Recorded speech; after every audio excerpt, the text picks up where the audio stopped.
Hello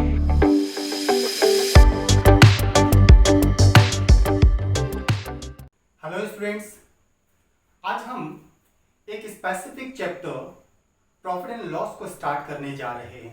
अगर हम exam के पॉइंट ऑफ व्यू से देखें तो एग्जाम ऐसा कोई भी जिसमें मैथ्स आती हो वहां प्रॉफिट एंड लॉस के रिगार्डिंग एक क्वेश्चन एग्जाम में जरूर पूछा जाता है। इसलिए प्रॉफिट एंड लॉस हमारे लिए एक इंपॉर्टेंट चैप्टर हो जाता है। अगर हम प्रॉफिट एंड लॉस के रिगार्डिंग बात करें तो profit and loss, profit means लाभ, लॉस मीन्स हानि। प्रॉफिट और लॉस किसको होता है, कब होता है, ऐसी कौन सी कंडीशंस हैं जिसमें प्रॉफिट होगा और कब नहीं होगा, लॉस होगा नहीं होगा, इसके बारे में पहले एक छोटा सा डिस्कशन करते हैं। अगर हम प्रॉफिट लॉस के रिगार्डिंग बात कर रहे हैं तो प्रॉफिट और लॉस होता कब, जब किसी सामान को खरीदा जाता है, बेचा जाता है, तब प्रॉफिट और लॉस होता है। दैट मीन्स खरीदने और बेचने से प्रॉफिट और लॉस होता है। ओके, अब किसको होता है अगर इसके रिगार्डिंग बात करें, अगर हम प्राइसेस के अकॉर्डिंग बात करें तो प्राइसेस के पॉइंट ऑफ व्यू से अगर हम बात करते हैं तो प्राइस, मूल्य, हम तीन तरह के प्राइसेस से फैमिलियर हैं। एक वो प्राइस जिस पर किसी सामान को खरीदा जाता है, दैट इज कॉस्ट प्राइस, क्रय मूल्य। एक वो प्राइस जिस पर किसी सामान को बेचा जाता है, दैट इज सेलिंग प्राइस, विक्रय मूल्य। और तीसरा वो प्राइस जो ऑब्जेक्ट के ऊपर टैग्ड होता है, लिखा हुआ होता है, जिसको हम बोलते हैं एमआरपी। ओके, अंकित मूल्य कहा जाता है। मान लेते हैं किसी ऑब्जेक्ट का एमआरपी मान लेते हैं 100 रुपया। ओके, अगर इस 100 रुपए के एमआरपी की हम बात करें तो कस्टमर को एमआरपी पर डिस्काउंट ऑफर किया जा सकता है। अब कस्टमर को अगर ऑफर किया जा रहा है डिस्काउंट, तो मान लिया एक सेलर ने 100 रुपए का एमआरपी डिसाइड किया था और उसने कस्टमर को 20% का डिस्काउंट दे दिया। 20%, तो 100 पर 20% मींस 20 रुपए कम करके बेचेगा। तो 100 रुपए पर 20 रुपए कम करके अगर बेचेगा तो कितने में बेचेगा, 80 में। 100 एमआरपी है, 80 में सेल कर रहा है, तो इसका मतलब उसको प्रॉफिट हुआ या लॉस हुआ, उसे लॉस हुआ, 20 रुपीज का लॉस हो गया। या 100 रुपए एमआरपी है और वो ऑब्जेक्ट पर 40% का प्रॉफिट लेकर अगर सेल करे, मान लेते हैं कि 40% का प्रॉफिट लेकर सेल कर रहा है, तो 100 रुपए के ऑब्जेक्ट को 40% बढ़ाकर सेल करना, 140 में सेल करेगा, दैट मीन 40 रुपए का उसको प्रॉफिट हो जाएगा। ओके, लेकिन प्रॉब्लम ये है कि एमआरपी पर सेल करने पर प्राइस बढ़ाकर सेल करते हैं तो पैसा ज्यादा मिलता है, प्राइस कम करके सेल करते हैं तो पैसा कम मिलता है, लेकिन प्रॉफिट और लॉस नहीं होता। तो प्रॉफिट और लॉस कब होता है, क्योंकि एमआरपी पर सेल करने से प्रॉफिट और लॉस नहीं होता। तो प्रॉफिट लॉस होता कब, तो प्रॉफिट और लॉस तब होता है जब किसी सामान को खरीदा और बेचा जाता है, ये हमने कहा। अब किस प्राइस पर खरीदा और किस पर बेचा, इन्हीं दोनों पर प्रॉफिट और लॉस डिपेंड करता है। अगर हम कम प्राइस में खरीद के ज्यादा में बेच देते हैं तो प्रॉफिट लाभ हो जाएगा, और अगर हम ज्यादा में खरीद के कम में बेचते हैं तो लॉस हो जाएगा, दिस मींस हानि हो जाएगी। ओके, तो इसी को अगर बेसिक कॉन्सेप्ट के अकॉर्डिंग हम बात करें तो जिस प्राइस पर किसी सामान को खरीदा जाता है उसे बोलते हैं कॉस्ट प्राइस, और जिस प्राइस पर किसी सामान को बेचा जाता है वो कहलाता है सेलिंग प्राइस। और इन्हीं दोनों के डिफरेंस से प्रॉफिट या लॉस निकलता है। अगर हम कम प्राइस में खरीद के ज्यादा में बेचते हैं तो प्रॉफिट हो जाएगा, लेकिन अगर हम ज्यादा में खरीद के कम में बेचते हैं तो लॉस हो जाएगा। ओके, अब प्रॉफिट की अगर हम बात करें तो कम में खरीद के ज्यादा में बेचने से प्रॉफिट होता है। कितने रुपए का प्रॉफिट की अगर हम बात करें तो profit in terms of rupees, तो वो होता है ज्यादा में बेच रहे हैं तो इसका मतलब सेलिंग प्राइस ज्यादा होगा, तो एसपी माइनस सीपी हमारा प्रॉफिट हो जाएगा। So profit in terms of rupees हो गया एसपी माइनस सीपी। और अगर हम profit in terms of percentage की बात करें तो हमने परसेंटेज में पढ़ा था, अगर किसी का परसेंटेज टॉपिक मिस हो गया है तो हम अपने वीडियो के डिस्क्रिप्शन बॉक्स में आपको प्रीवियस लेक्चर का परसेंटेज का लिंक दे देंगे, आप वहां से उन वीडियोस को देख करके परसेंटेज के कॉन्सेप्ट को क्लियर कर सकते हैं। वेल, परसेंटेज में हमने पढ़ा था कि जिस वैल्यू को परसेंटेज में बदलना है उसे ऊपर रखा जाता है, और जिससे रिलेट करके परसेंटेज निकालना है उसको नीचे रखते हैं। That means asked about upon related to into 100% हमारा परसेंटेज होता है। क्लियर?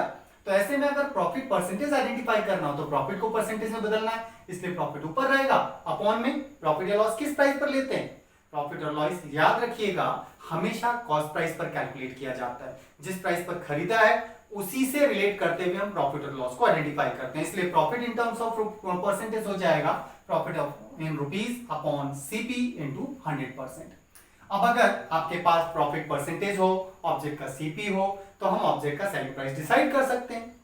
परसेंटेज वाइज कोई भी वैल्यू अपने आप में 100% होती है, तो कॉस्ट प्राइस भी अपने आप में 100% होगा। अगर प्रॉफिट लेना है तो कॉस्ट प्राइस को बढ़ाकर सेल करना होगा, तब प्रॉफिट तब हम प्रॉफिट ले पाएंगे। इसका मतलब सेलिंग प्राइस निकालने के लिए कॉस्ट प्राइस अपने आप में 100% वैल्यू, जितने परसेंट का प्रॉफिट लेना है प्राइस को उतना परसेंट बढ़ा देना। So SP equal to CP into 100 plus profit percent upon 100 हो जाएगा। क्लियर? ऐसे ही अगर हमें सीपी आइडेंटिफाई करना हो तो इसमें ट्रांसपोज कर लेते हैं। So that would be SP के साथ मल्टीप्लाई में 100 and divided by 100 plus profit percent. That means CP हो जाएगा सीपी हो जाएगा SP into 100 upon 100 plus profit percent.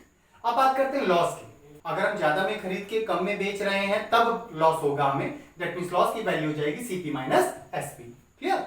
और अगर हमें ऑब्जेक्ट का सेलिंग प्राइस डिसाइड करना, या चलिए पहले बात करते हैं कि लॉस को इन टर्म्स ऑफ परसेंटेज कैसे आइडेंटिफाई करेंगे। तो लॉस परसेंटेज होता है, लॉस को हम परसेंटेज से बदलना है इसलिए लॉस इन रुपीज ऊपर रखेंगे, प्रॉफिट और लॉस दोनों ही सीपी पर होते हैं इसलिए अपॉन में सीपी इंटू 100%, ये लॉस परसेंटेज हो जाएगा।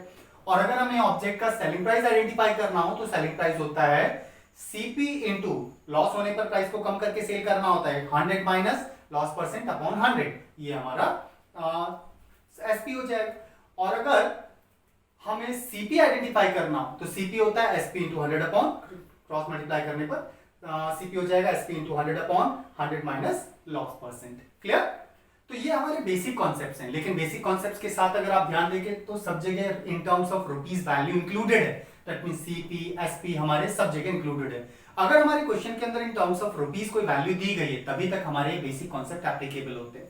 अगर रुपीज की वैल्यू क्वेश्चन में इंक्लूडेड नहीं है तो हो सकता है ये बेसिक कॉन्सेप्ट हमारे प्रॉफिट और लॉस के केस में एप्लीकेबल ना हो, हमें किसी दूसरे कॉन्सेप्ट के थ्रू प्रॉफिट या लॉस को आइडेंटिफाई करना पड़ सकता है। क्लियर? चलिए इस पर बेस एक न्यूमेरिकल देखते हैं। Let profit earned on an object when it is sold for rupees 690 is equal to the loss beared on the object when it is sold at rupees 480. Find cost price of the object. ये हमारा question. अगर हम ध्यान दें तो question के statement के according कहा गया 690 रुपीज में सेल करने से प्रॉफिट होता है और 480 रुपीज में सेल करने से लॉस होता है, ऐसा कहा गया। इसका मतलब 690 में सेल करने से होने वाला प्रॉफिट और 480 में सेल करने से होने वाले लॉस की वैल्यूज आपस में बराबर, ऐसा क्वेश्चन में कहा गया।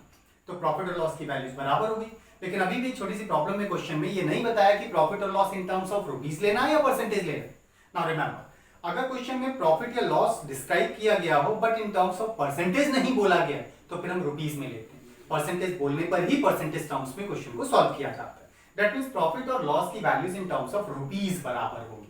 क्लियर? तो प्रॉफिट और लॉस रुपीस में बराबर हो जाएंगे। अब प्रॉफिट होता है सीपी माइनस एसपी और लॉस होता है प्रॉफिट होता है एसपी माइनस सीपी और लॉस होता है CP minus SP.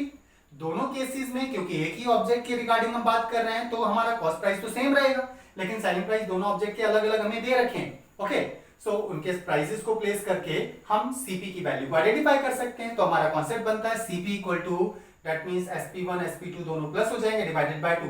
That means cp equal to sp1 plus sp2 divided by 2।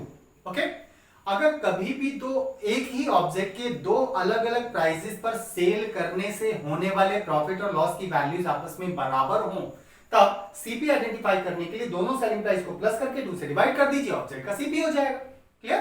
तो हमारे अकॉर्डिंग क्वेश्चन के अकॉर्डिंग हमें जो दिया गया है दैट इज 690 एक सेलिंग प्राइस है और दूसरा है 480 रुपीस का सेलिंग प्राइस है। इन दोनों को प्लस करके 2 से डिवाइड कर देते हैं तो दोनों का सम हो गया that is 6 and 4, that is 1170 rupees हो जाएगा। 1170 डिवाइडेड बाय 2 दैट मींस 500